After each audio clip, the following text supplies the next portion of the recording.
What's up, everybody? So, let's talk about The Last Dance. Let's start off. First of all, it was amazing. It was amazing. It was it was absolutely amazing. It was definitely what we needed in this time when there's like no sports. Um it really made 5 weeks go by like that, cuz every Sunday I was in my chair watching. Um Having said that, I can see if I if I would have grown up in the 90s, been like in college or something, or even a kid or an adult in the 90s, witnessing Michael Jordan and the Chicago Bulls go 6 for 6, I'd probably think he was the go-to. I don't think you'd be able to convince me convince me that he's not, because like what he did, what they did as a team was absolutely spectacular. Like, he goes for three and then leaves, does baseball, and then decides to come back and then wins three more. You know, like who's doing that? And people get into the debate of who would be good in the '90s, like somebody from now that would be good in the '90s or whatever. I can tell you, I think LeBron would, but the person who I think would be probably the best, let me not say the best, but he would be definitely good in the '90s. Kevin Durant.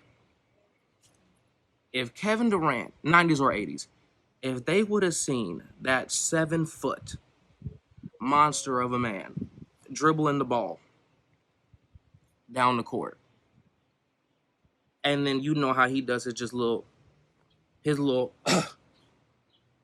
pulling up from basically half court, and with that, he might come in as a player, but he's leaving in handcuffs. There's no way.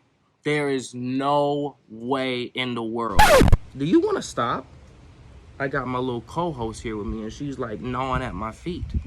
Anyways, because you done got me off my point. Who are we talking about? Kevin Durant. He was going to jail. He was going to jail. They would have had a riot had they seen him do like what he would do, what he did against Cleveland, like when he just walked down the court and pulled up. Crazy. Do this. Let's take the pen and put it in this conversation. Say this. The six, how we went 6 for 6, 6 finals MVPs. It said, I think it was in the last episode, that they wanted to try for 7. Obviously, you play until you get beat. One, the owner of the Bulls, Jerry, what's his last name? Jerry Reinsdorf, said he had 20 years to think about it. And I don't even remember what he said, but it was dumb. It wasn't, you had 20 years to come up with something, and that's the best decision you could have not the best decision. That's the best excuse you could come up with for not bringing the whole team back together. What? And they talked about how they said basically everybody on the team was at the end of their careers. Well, that's not true, because Steve Kerr went on to win 2 more in San Antonio. Actually, the very next year when they traded him to the Spurs, he won a championship in San Antonio. So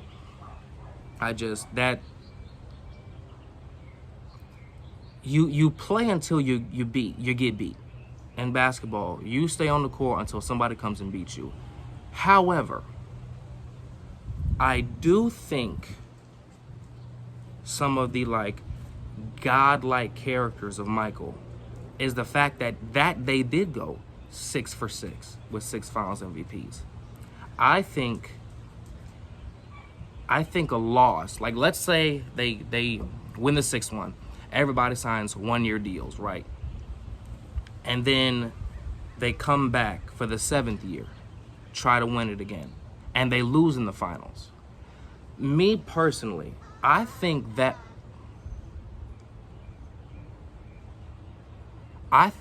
hurts Jordan's, I don't want to say hurt, but Like a seventh championship with a seventh Finals MVP. That's just gonna be like he went 7 for 7. Is that much better than 6? Like, I mean, it's another championship, but you won another one. Congratulations, amazing. But a loss, I think a loss, people would have been like, well, maybe he is mortal.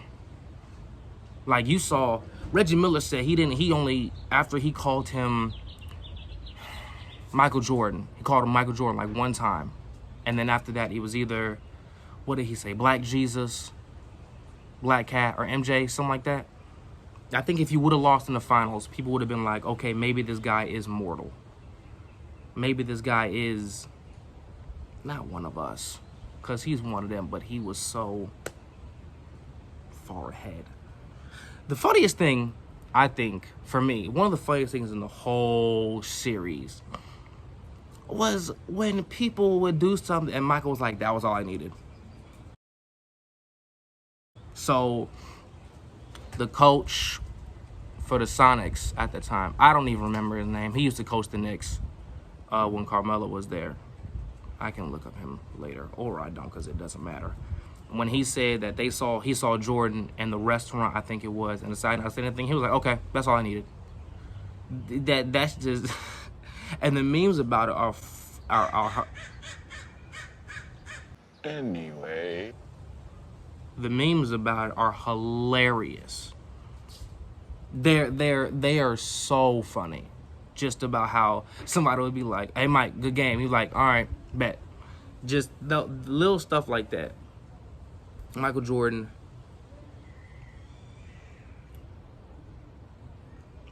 He was a competitor like no other.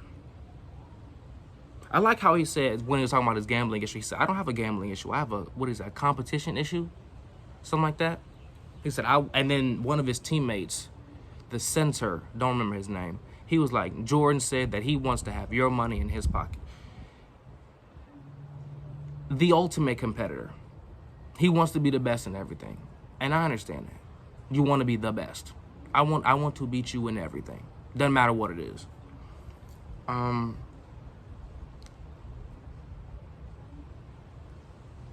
he did. He did. Think of all the people that didn't get championships because he beat them. Like Patrick Ewing, Reggie Miller, Charles Barkley, Sean Kemp, Gary Payton. This is just 5. I'm not trying to do a whole list. Karl Malone, John Stockton. That's like 7. I said Patrick Ewing. Yeah. All them, Charles Oakley, even though he was on the Bulls.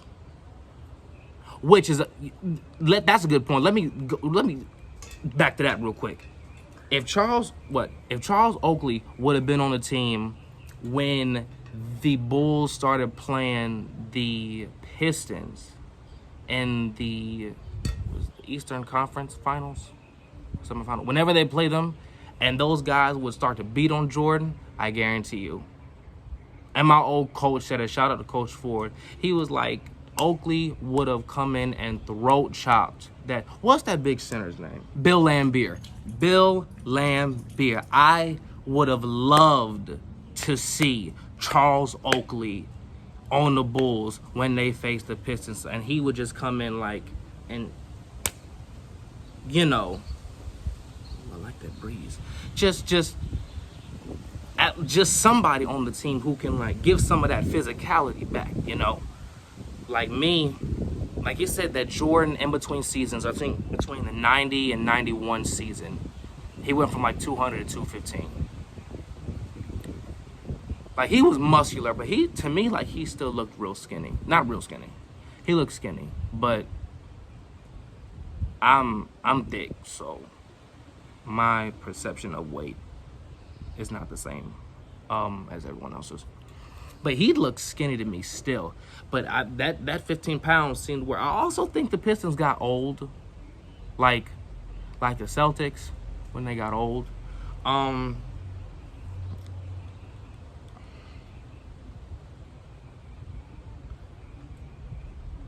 The Dream Team. The Dream Team. Do I think Isaiah Thomas was absolutely left off. He should have been on it. But he wasn't.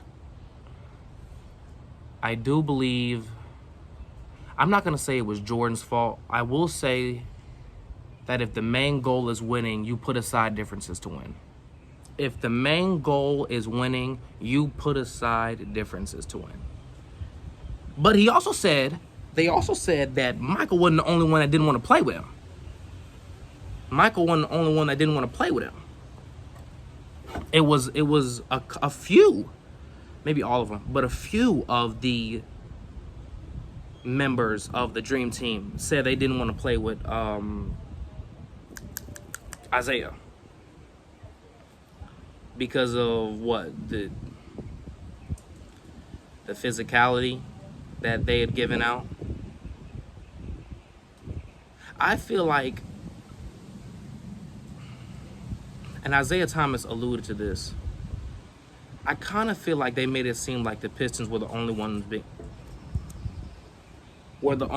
being physical at that time, and that's not true. That isn't true. Like, they weren't the only ones being physical, only ones beating up teams. And now here's what I want to know. What's y'all's opinion on this? When they walked off in 91, when the Bulls swept them, and they walked off the court while the game was still going on, and they didn't shake hands. What's y'all opinion on that? Now they said when the Pistons beat the Celtics years before, they said somebody on the Pistons was shooting a free throw and the Celtics walked off the court while he was shooting a free throw and didn't shake hands. And Isaiah went up and started grabbing people to shake their hand.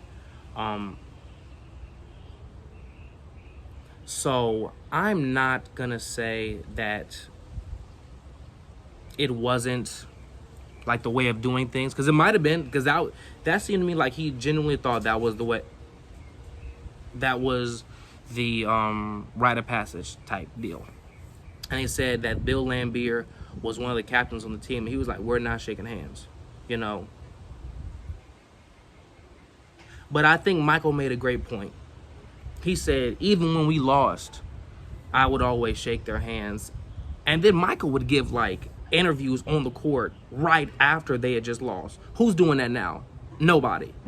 Nobody's doing that now. Nobody is getting beat in the conference finals and then immediately while still on the court giving an interview about how they're taking the loss. So I definitely see both sides. I'm also with Horace Grant, though. I don't care. You know what he said. Word. But me, we beat them. I don't need to shake hands. We beat y'all. Get off the court. That's how it is for me. Like, I feel like for me, personally, like, seeing both sides, I'd have been like, hey, they can go. I don't care. We beat them. Let's go. You know what I'm saying? I don't, shaking hands don't mean that much to me. Not that it doesn't mean that much. It doesn't mean enough that I'm gonna be tripping over it. Whatever. Okay. The treatment that Jordan gave his teammates. I see both sides. As someone who plays sports, you demand the best.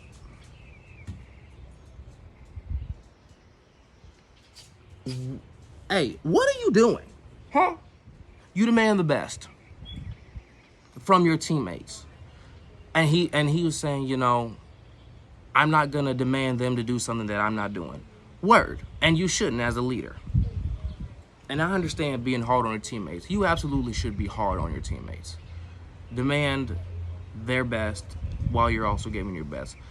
But I also not all of that was necessary. Like when he would say, when Horace Grant had a bad game, he couldn't eat. That's crazy. That is crazy. Nah, Horace, you didn't play well. You not eating. No. Imagine you about to get your food and the waiter or the waitress comes up to you and says, Mike said you can't eat, so I'm not allowed to serve you food. What? Huh? Like, Mike, I know you the best player on the team. You the great one. You got the 3 rings or whatever. But we gonna have to fight. What do you mean? Huh? What do you mean you not finna let me eat? That was just funny to me.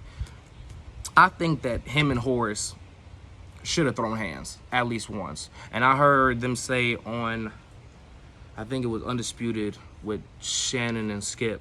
Shannon said he talked to Horace, and Horace was, what is that? Oh, that's a shadow. Horace was like, Mike didn't want to see me then, he didn't want to see me now. He should have thrown hands. He should have thrown hands with Mike right there. Cause what? That's like belittling you in front of the whole team. Crazy.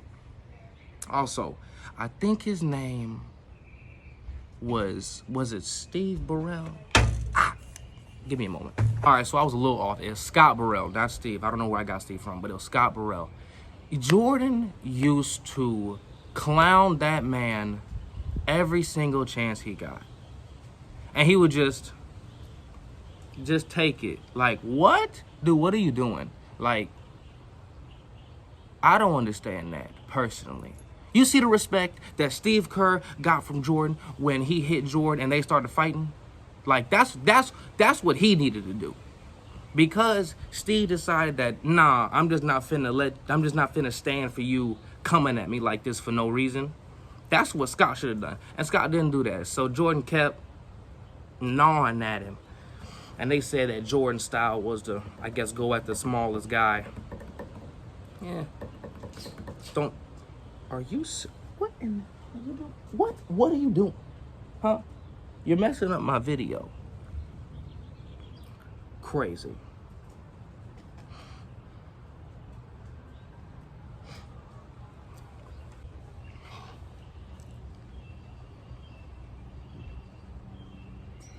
I do believe that one reason Michael was able to be Mike was because he didn't, like when he started winning championships, I'll say when he started winning championships, he didn't have to do everything. He didn't have to.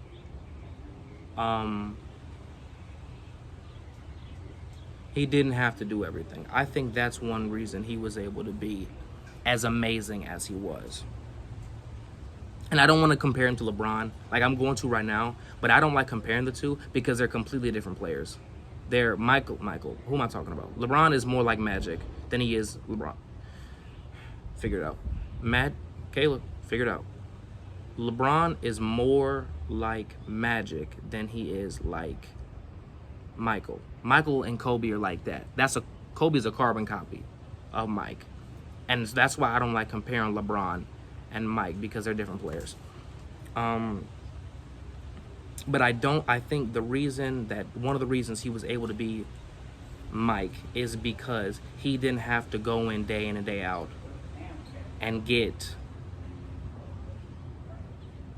25 points and also get 10 rebounds and also get 10 assists. You know what I'm saying?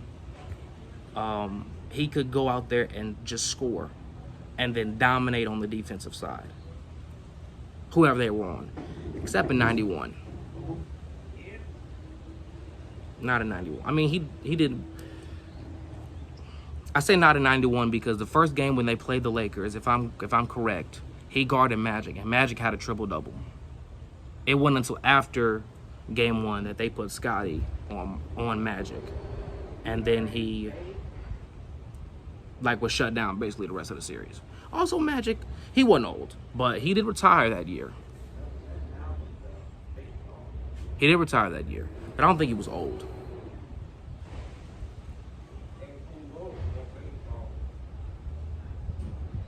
All in all, it was a great documentary, a great thing for me to be able to see and be a part of. I'm sad that it's over. I was real sad when it finished.